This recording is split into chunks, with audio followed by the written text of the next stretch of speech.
Welcome back to our series, Across State Lines, where we investigate each state's most notorious cold cases. This episode, we trek over to the state known for its heat, Arizona, to investigate a case that even the heat couldn't keep from going cold. Welcome back. David, introduce yourself real fast.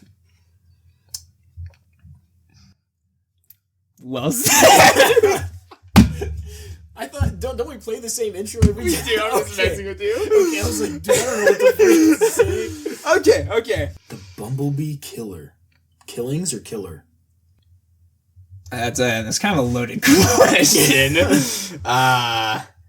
Killer potential killings. Okay.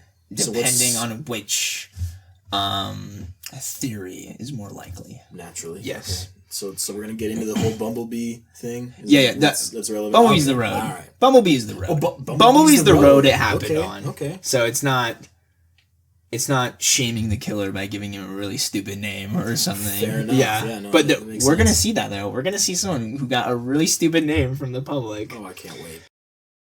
October 17th, 2003, Scottsdale, Arizona. Brandon Rambow, 20 years old, and Lisa Guerre, 19 years old, were a young, vibrant couple planning on getting married in the following year. This particular day, they were celebrating their 1-year anniversary.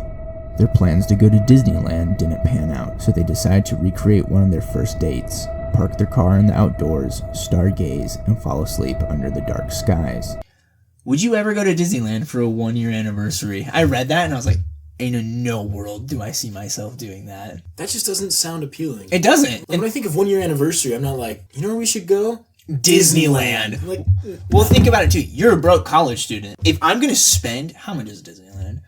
oh, it's ridiculous right now. I don't remember how much, but it's absurd. Is it like more than $300 a person? It's probably right around there, depending on your age. Let's say it's $300 a person. You're willing to spend $600. Wait, no, you have to, like, living situation. You're willing to spend around $1,000 on, maybe more, this 1-year anniversary. Go do something cool. Don't go to Disneyland. Go to Mexico. Go out of the country. Go on a cruise. I wouldn't go to Disneyland. Personally. No, that would not be my first pick either. Yeah. To each their own, I guess. Paula Guerre, Lisa's mother, called the young couple as they were driving on Interstate 17, which would lead them to the now infamous Bumble Bee Road. On the phone, she asked her daughter if they had made it to their destination. Lisa told her mom that they still had a ways to go before arriving. Paula then says, quote, "Okay, just be careful," end quote, before hanging up the phone. Little did Paula know, those words would be a relevant warning for the tragedy that awaited them. The following day, Paula would start to worry when Brandon and Lisa had not contacted her at all, even though they were on a deadline to return the white F-150 car they had borrowed from her.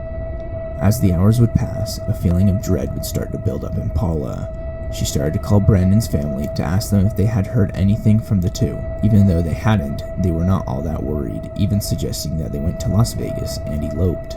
What do you think your family's reaction would be? You were in the situation where someone was like, "Hey, David's mom, have you seen David? I haven't seen David. He said he'd contact me today, or he would come by. I haven't seen him. And, like, I'm worried." Would your parents joke around like them and be like, "Hey, he's probably..."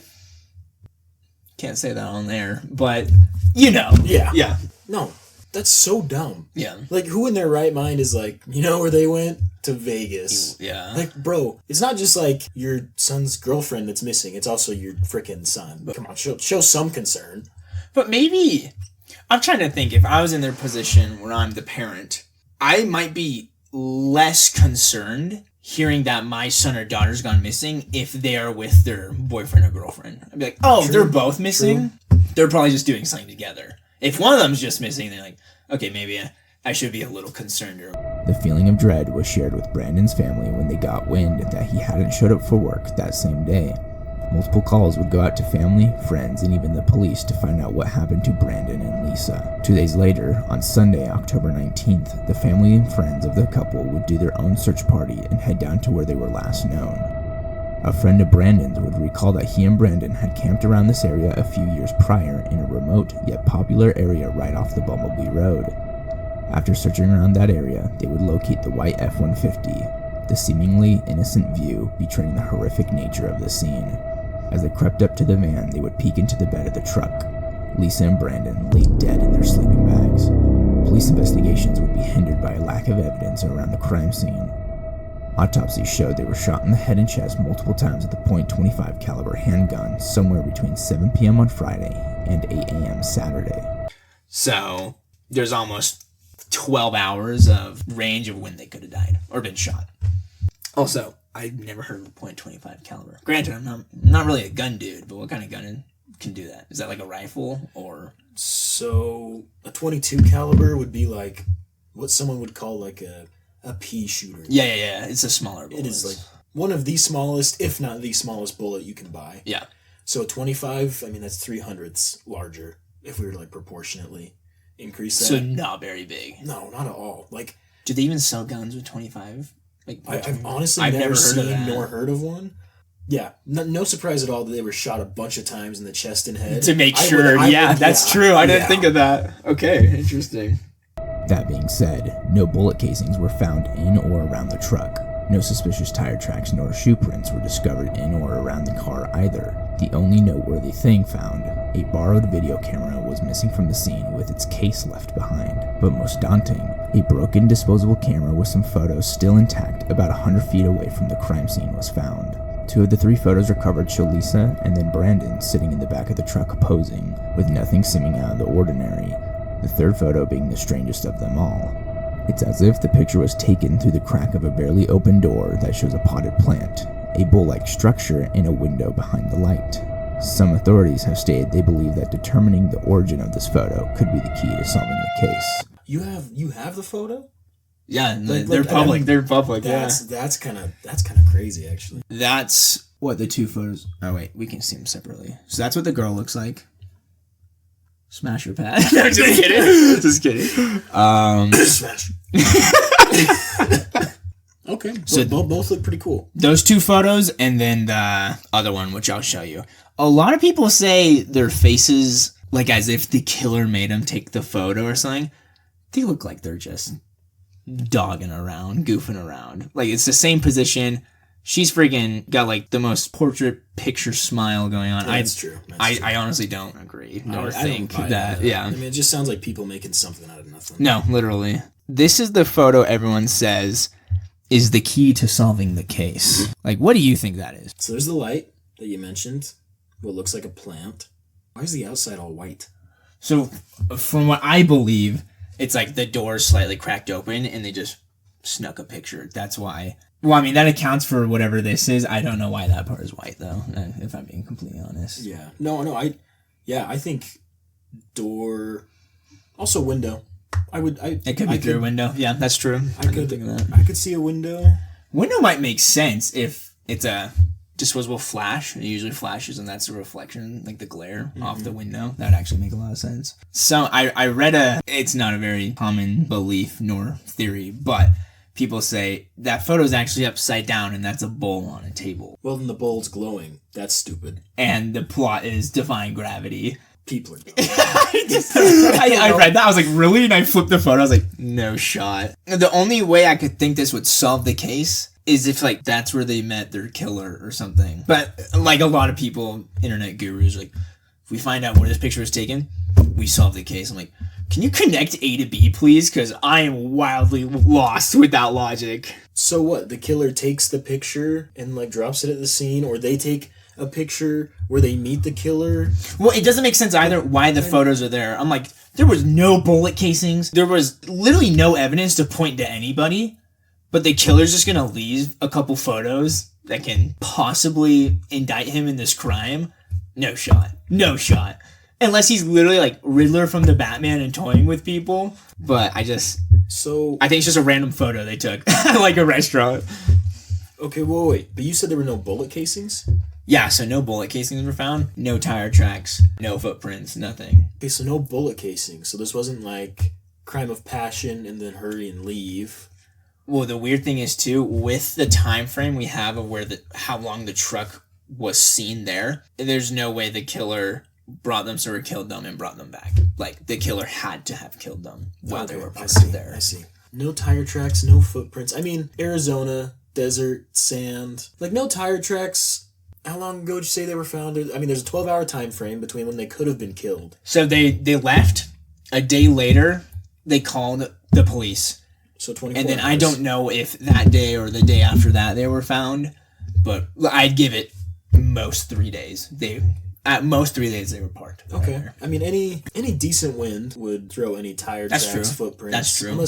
But Arizona gets so hot that even if it was muddy at one point, it'll be irrelevant. Yeah. How can a supposed killer be like so tedious and thoughtful about all the evidence he's cleaning up and then just leave a photo that could totally implement him? Like, he wouldn't. That's why I don't... As cool or fun it is to think this photo could solve the crime, it's just not reality. Like, it's just some random photo that was taken. Homie's no Zodiac killer. Exactly.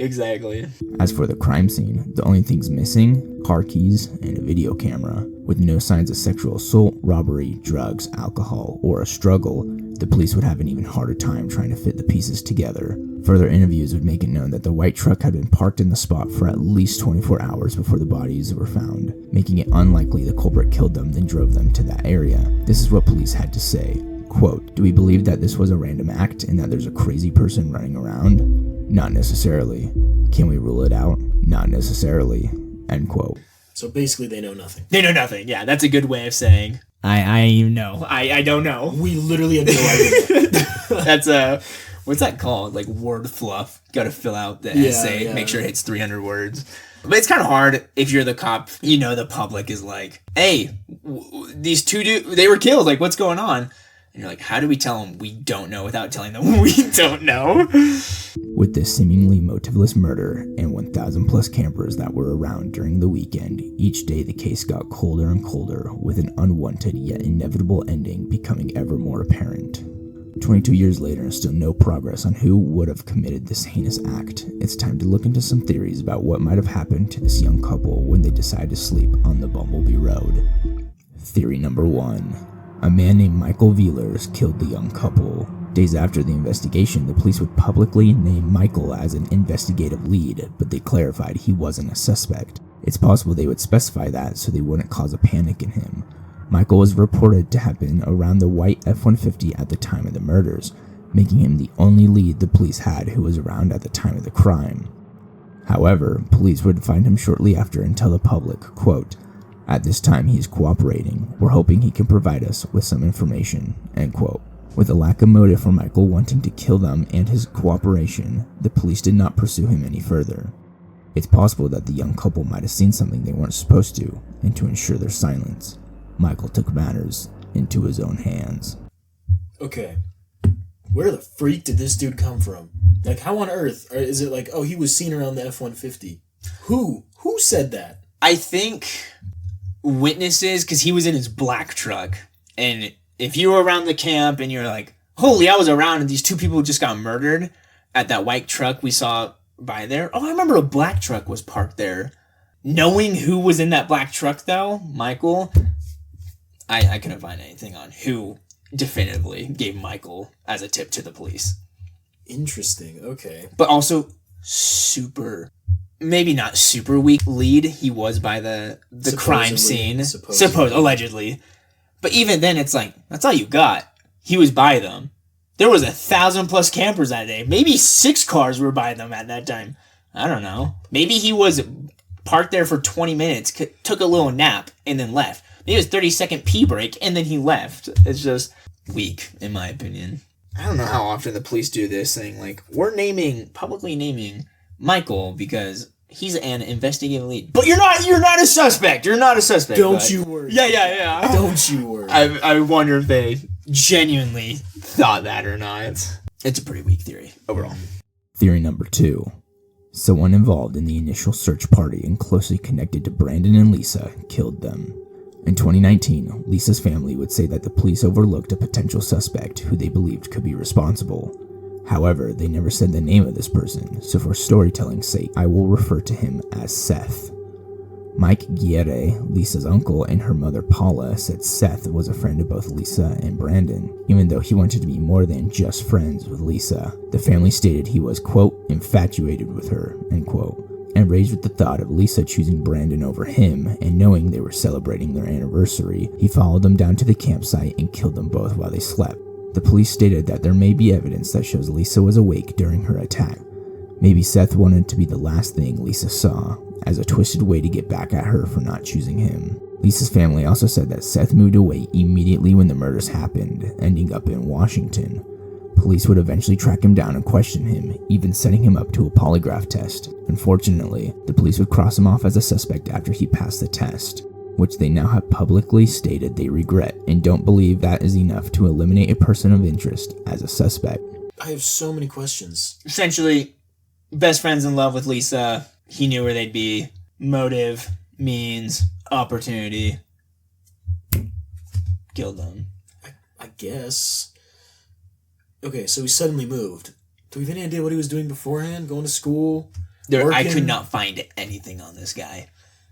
Because they make it sound like he uprooted his whole life, but if he didn't really have a life to uproot, and like... What? This girl that you're a huge fan of dies, it's like all of a sudden like, okay, if she's gone, then why am I here? That's true. He moves because like, well, I was into her, but she's not here anymore. Frick this place. I'm going back to... Since they never said his name, I can't even like tell you if he's originally from Washington or whatever. No, that's fair too. This is the only theory that has means, motive, and opportunity. Other than that, we have to rely on it just was a random opportunistic killing. Like you just got dealt a bad hand of cards. I don't know. I mean, I struggle to think that it's like, I don't know. I feel like, again, making something out of nothing. Like, this dude was infatuated with her, whatever, according to the family, but like, for him to sit on it for a whole year, and they're suddenly celebrating their anniversary, and he's like filled with rage and just goes and decides to kill, like, that makes no sense. The only reason I believe this theory, or have more of a probability to believe it, is because 53% of murder victims are killed by someone they know. This includes family members, acquaintances, friends, and neighbors. So, more than 50% chance that if you get killed, it's going to be by someone you know. I think that it's like a 80% chance it's your spouse, like if you keep going up or whatever. It's so rare that it is just a random person. Right, yeah. Like I was listening to this thing. It's called like The Lady of the Dunes. Was a really famous cold case of a lady who turned up half burnt to death in this canyon dunes. I forget what state it was. And the theories are crazy. She was a spy. She had this, that, this, what. Turns out, she was killed by her husband. They were able to identify her finally after years through DNA, whatever. Mm-hmm. And it was like, oh, she was just killed by her husband and dumped there. So it's like, it's Occam's razor. Simplest explanation is the correct one. Yeah. So that's the only reason I put more trust into this theory. Likelihood. But the fact that family won't even name him, I'm like, maybe they're like potential suing threats. They don't want to get involved with that. But come on, it was your daughter that died. Yeah, but I don't know. But I also feel like too, if he was so like quote unquote infatuated with her that it was going to be a factor, then I feel like he would have been a stronger suspect. That's true. Well, okay, what do you think about? Because polygraph tests, I believe, in most states, are not admissible evidences in court. Mm-hmm. Like you can't put that in court. Do you think it's enough then, if that's the standard, to eliminate someone as a suspect? If you can't prove they're one in court, should be able to eliminate one. Well, the difficult thing is like innocent until proven guilty. Yeah. Right? But there comes a certain point where it's like you're guilty until you're proven innocent. And so I feel like if it really was that bad and his obsession with her was that bad, then that becomes a case. And not that it's right or wrong, but it just does become a case where you have to prove that you're innocent instead of prove that you're guilty. Yeah. And so I feel like in a situation like that where love would be the motive here, I feel like it's not enough. And it's really hard to draw the line. Like, how can you as a cop be like, oh, this suspect, yeah, he took the polygraph and he's good, but this one. Yeah. So it's a really tough thing, but like, from where I sit, my 2 cents, no, that's absolutely not enough. Yeah. If this is really that big of an issue. I don't think one polygraph test should eliminate him, especially since you have the family naming him. He had ties to them. He, more than likely chance, he might have known where they were going. So we're a little blessed. We have 4 theories instead of 3. We have 4? Yeah, because on a case this like bare. Yeah. So this is the thing though. With a case this bare, there's so many non-requirements it needs to fit into any case that you just have to think, well, 2 other people were randomly killed in insert place here. Maybe it's the same person, and boom, you have a theory right there. It's not like their face was ripped apart and the killer wore their face as a mask. Like, no, it's Jeez, bro. It's heavy. I was thinking of Midsummer in that moment. So there's this guy named Sean Michael Gallen. He's not a disgrace to the Sean name because he spells it like a woman, the Shaun. I just want to throw that out there. Duly noted. There was this other couple in a beach in California that were found killed. Kind of same idea. In their tent, sleeping bags, shot. With a .25 caliber? Never publicized if that was the case. Yeah. Shame. They found the guy. I forget how. I think it was like a tip line or something, or the DNA that was left there connected him to another crime he committed. Sean was unhinged, like mentally. He tried to kill his brother. Oh, awesome. Yeah. And he was later convicted for those 2 people. And so everyone was like, oh, well, maybe he could have killed Lisa and Brandon too. And then they asked him, why'd you kill him? He's like, they were there and I could. So he's just a psychopath, right? So those killings do happen. And now that you have another killing like that, you're like, oh, that fits into his criteria. They were just there. Shoot him. Why not? So most of these next theories are going to be kind of like that. Okay, it was just these people have a track record of randomly killing people, so you don't have much of a actual basis other than that for any of these theories. But we'll get into it. Theory number 3. A 21-year-old Rusty Rankins is responsible for the murders. Rusty was wanted for the murders of William Middow and Omer Casey in Crown King, Phoenix, Arizona, which is only 49 miles away from the Bumble Bee Road.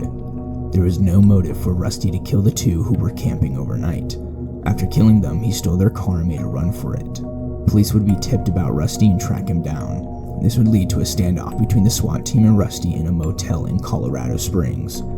When a longer than usual time passed with no word from Rusty, the SWAT team would infiltrate the motel room to find Rusty dead from a self-inflicted gunshot to the head. Police would find 4 different types of handguns in this motel. Whether any of those were a .25 caliber gun have not been disclosed. Unfortunately, Rusty took any answers to the questions we have to his grave that night. So basically he committed a similar crime within a 50-mile radius, literally by 1 mile. Yeah. And people are like, oh, it could have been him. Could have been, yeah. That's it. That's all you got. I'm giving that one 2 thumbs down. Well, I looked up, I was like, were the guns found? Yada, yada, yada, .25. It never disclosed. His dad was a police officer, and he had stolen his dad's guns. And, like, that's what he was killing people with. Interesting. Yeah. So he was just also unhinged, I guess. But he standoff with the SWAT and just blew his brains out. Theory number 4. An American-Canadian serial killer named Joseph Henry Burgess killed Lisa and Brandon. Did you ever think there would be a Canadian serial killer? Just without, like, the stigma of how nice Canadians are. I mean, I was going to say, I read that. Nice. Yeah, I read that, and I was like, really? Canada has a serial killer? Obviously, they have serial killers, but you just don't think about that. Oh, Canadians, yeah, they murder people, too. Joseph was an unstable religious extremist, even referring to himself as Job, the biblical figure. In 1972, his first murder eerily resembled the Bumble Bee Killing. A couple camping, shot dead point blank in the head in their sleeping bags. Fingerprints and crumpled up Bible passages would help determine a motive. Joseph disapproved of the couple's relationship given that they were not married, so he took a .22 rifle and shot them, exacting what he thought was justice on behalf of God. He would be declared as one of America's most wanted for the next 37 years. Whoa. Yeah. Whoa. A long time to be on the run. Did they get him? I'm not gonna just spoil it. Oh, fine. He would later be branded as the Cookie Bandit for robbing cabins in New Mexico decades later.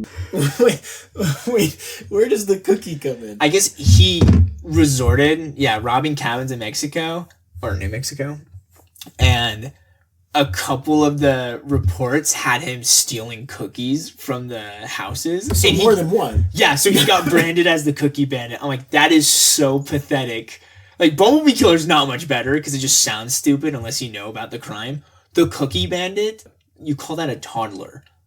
Oh, here comes the Cookie Bandit.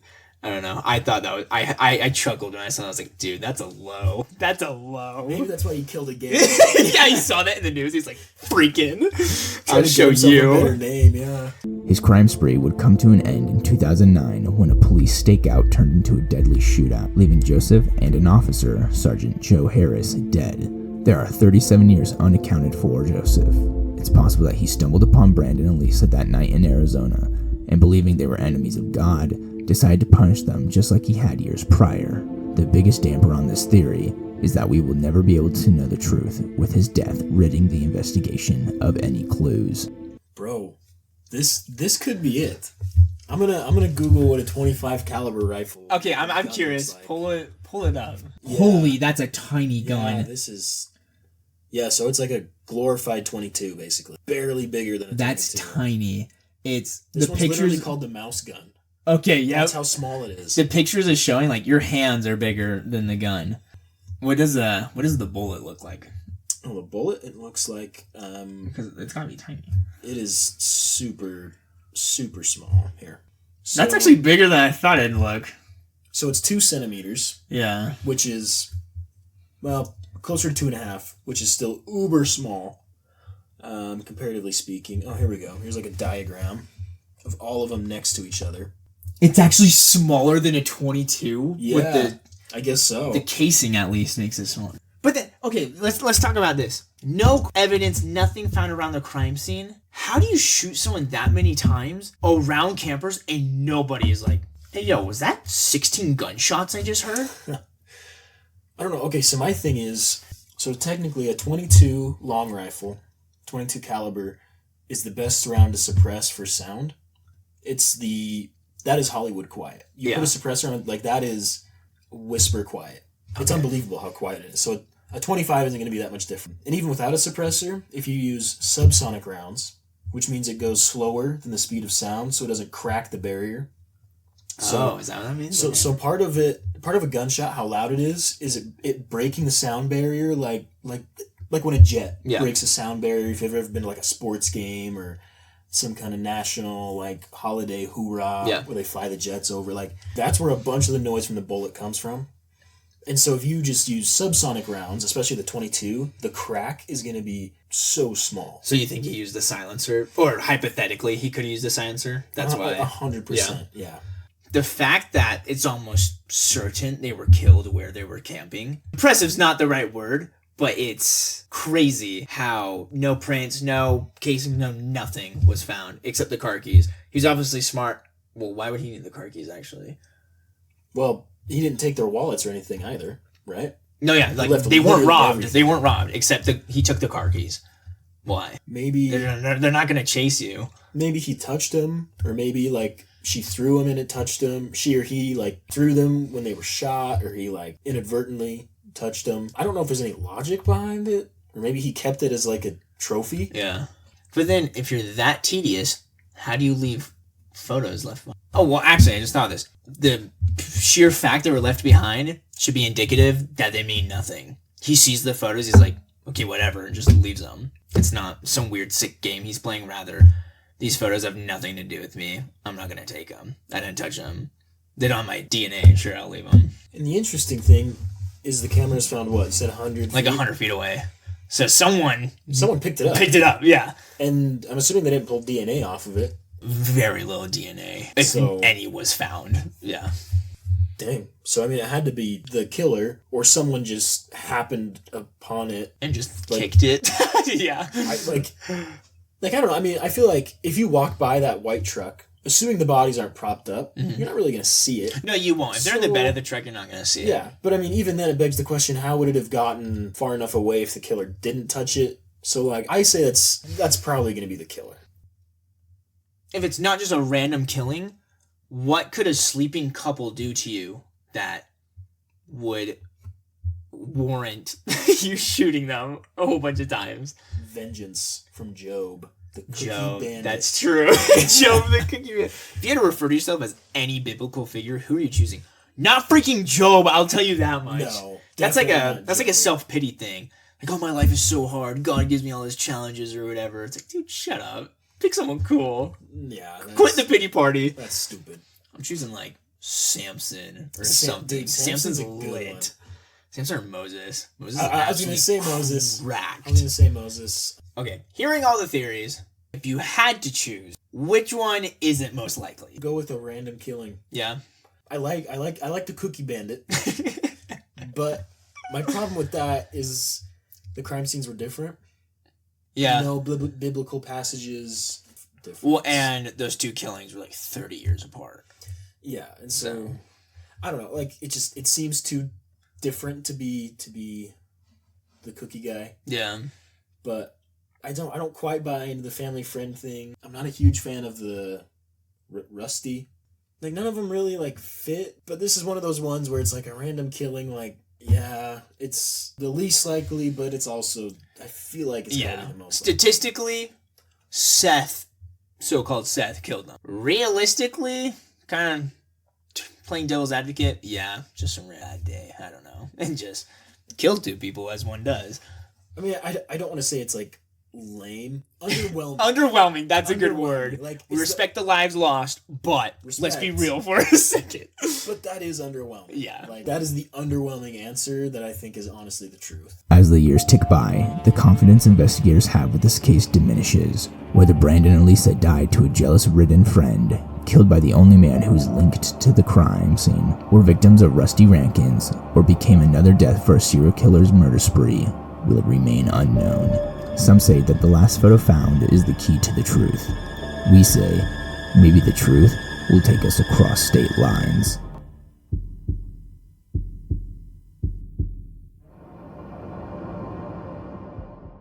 Yeah, interesting. So, not anything like our last case where there was actual trial, but still, I thought the photos is what made it pretty interesting. No, very I was interesting. like, I agree. Yeah. Do I think they hold any bearing on what happened? Not in the slightest. But they are cool. It was pretty cool to see. So next, Arkansas will be the next one we'll do. I haven't looked into it, so we're gonna find out. This will be good. What it is. Yeah.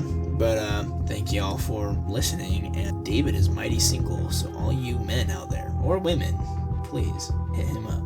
I'll leave my number in the description.